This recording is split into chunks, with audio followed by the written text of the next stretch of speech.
Here is how I made these cute shirts for my bachelorette trip for my bridesmaids. They love them. I wanted some cute souvenirs and they were such a hit. So first you are going to need your Cricut Maker 3, smart iron-on vinyl, T-shirts that are pre-washed, that is important, a regular house iron, parchment paper, and your weeder and tweezers.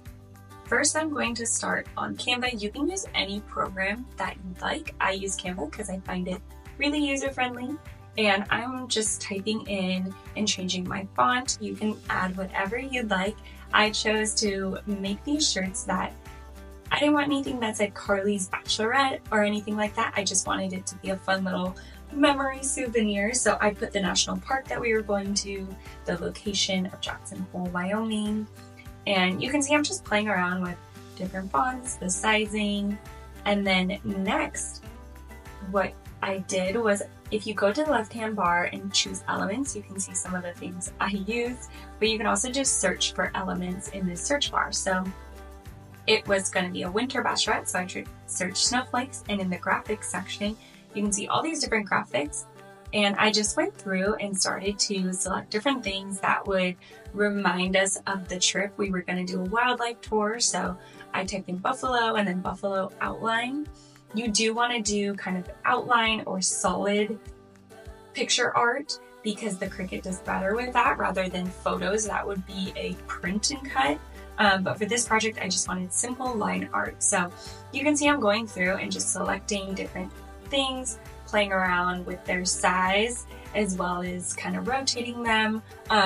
What's great about Canva is you can kind of just search the different things and then put them where you want and move everything around. So I went through some stuff I did end up finding on Google because I didn't find what I wanted on Canva, but yeah, we were gonna dress up. It was Western winter vibes, so I put a little fur coat, some cowboy boots, some champagne.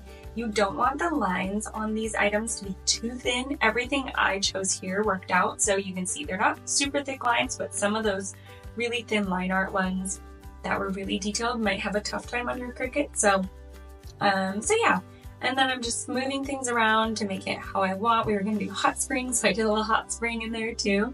And then rather than say Carly's Bachelorette, I just put my new married initials, KJ, and put established 2024, just as like a little bit of reminder of our bachelorette and why we're there. But yeah, this was my final art. You can make it whatever you want. Here's what I ended up with. Then hit the share button, download, and make sure to choose transparent background, and then you can go in and download your art.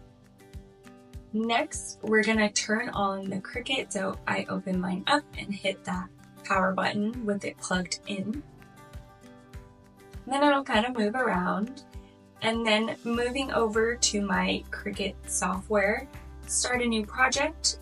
You don't have to do this, but I chose to look at it on the T-shirt template.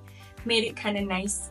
I chose an adult large, which is the size of shirts that I did, and then customize.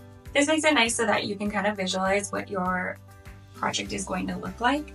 So I moved over to where the front of this shirt was, and then hit that upload button, and then upload image, and then you can drag or browse for your art. I just dragged mine in, and then it's simple for this image type selection. And we already exported with the background removed, but if you didn't, you can remove background here as well. And then apply and continue, and then choose cut image rather than print and cut. That will be a different type of project. So cut image for this. Now select your art that you just uploaded and add it to the canvas.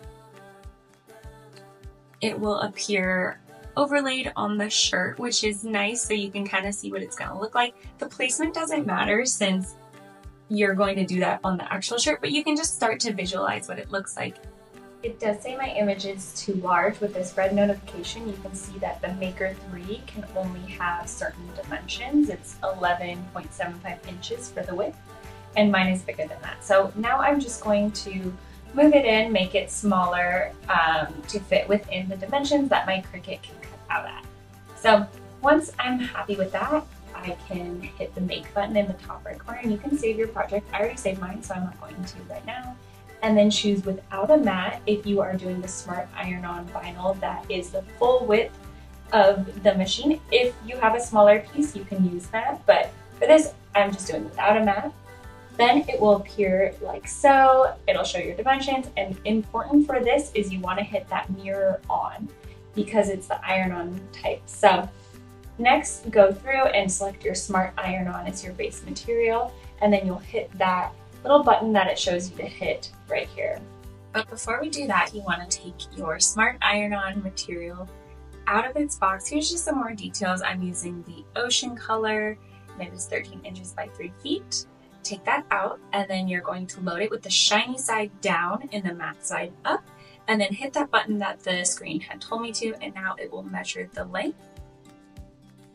Once it's measured the length, the play button will blink and you hit that, and then your machine will start to cut out your design. So you can kind of just sit back and watch it. An important thing, you do want to make sure there's plenty of space behind your machine for the paper to go out on the other end. So don't do this right next to a wall or your paper might get bunched up in the back. So once it's done, you hit that unload button once it blinks, and it will give you your Cricut design. It's a little hard to see. Here's a little bit more of a close-up. You can see some of the cuts there. And next, you can cut off any excess material to save for later projects. The side that I cut out probably won't be usable for other projects, but the rest will. So you can cut out whatever you'd like. Now moving on to our weeder and tweezers. I'm using my Cricut brand ones, and starting at a corner, I'm just going to start to lift it up and pull it away. You can pull this pretty hard. I would be careful around the more delicate thin lines, but the Cricut does a really good job. You can kind of just start to pull things away, and you can see where I use the weeder wherever it's getting stuck around some of those sharper corners and things. Fun fact, this was actually my first ever Cricut project. Joanne was nice enough to send me this Cricut, so thank you to Joanne Fabric as well as Cricut. And this was my first time using it, and I wasn't really sure what I was doing. I did have a practice run and had a few mess ups there, but you can see I don't really have like a major strategy for this. I wasn't sure if I was going to pull up some parts that were important, but I was honestly pretty surprised by how easy it was to get all these little pieces up using this weeder, and then the tweezers help with the smaller areas too. And I found this to be an oddly satisfying kind of ASMR project, and I did it while watching TV with my fiance, so it wasn't a super like intensive project like some of my sewing projects where I really have to be focused in my sewing room. I could kind of do it here and there as like I said, I was watching TV and stuff. So enjoy the rest of me just weeding my Cricut design. I find it really interesting to watch, so yeah, I'll let the music play and then I'll jump back in with the rest of the tutorial.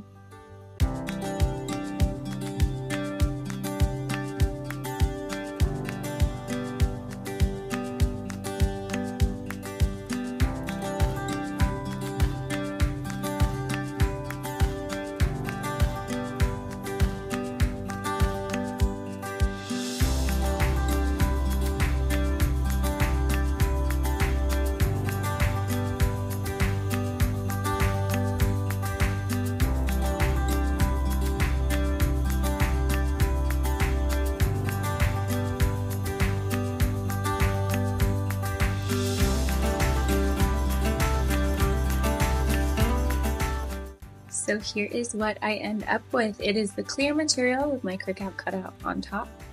And now we're going to iron it on. All you need is a regular iron set to the cotton.